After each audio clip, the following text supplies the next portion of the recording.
Yo, Bearwood here, February morning in England.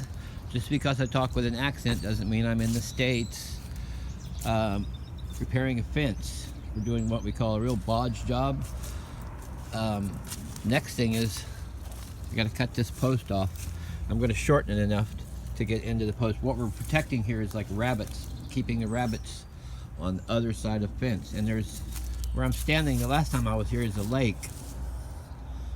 Massive amounts of water here, so that's why the whole bottom of the fence is going to be replaced in the summer sometime. So they just want to get it to stay up for a couple more bits of, so they had a metal post here, and I took my Ryobi with a paddle bit on there and just got down in there and cleaned it all up. That annoys the hell out of me, the way that thing comes loose like that. You tighten it up and it still comes loose. So the Ryobi is next over here. Let's see what it does to this nail. Got a nice one sitting there. I'll make short work of that then. So another nail there.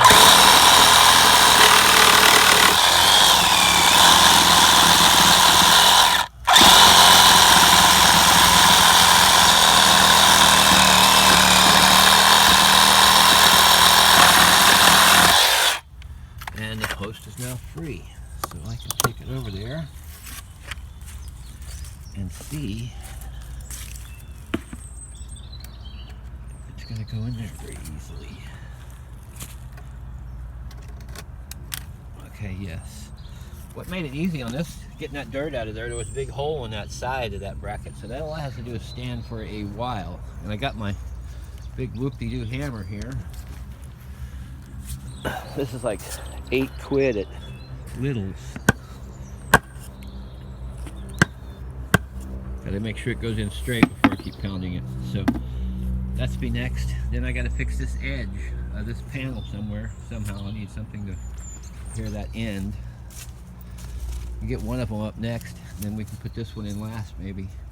Oh, I see the other side of it's over here on this fence post. See that? That's what holds everything together. So this needs to be put on that other panel and then stuck them together. So there we go. Lovely day in England. A bit chilly, but I mean, there's worse places to be. The house is going to get completely remodeled here fairly soon. Big old stump here. I don't know what the hell that is. But I'm going to use some of this stuff to put some couple of props on there to keep the wind from knocking it down in the meantime. So let's get on with it.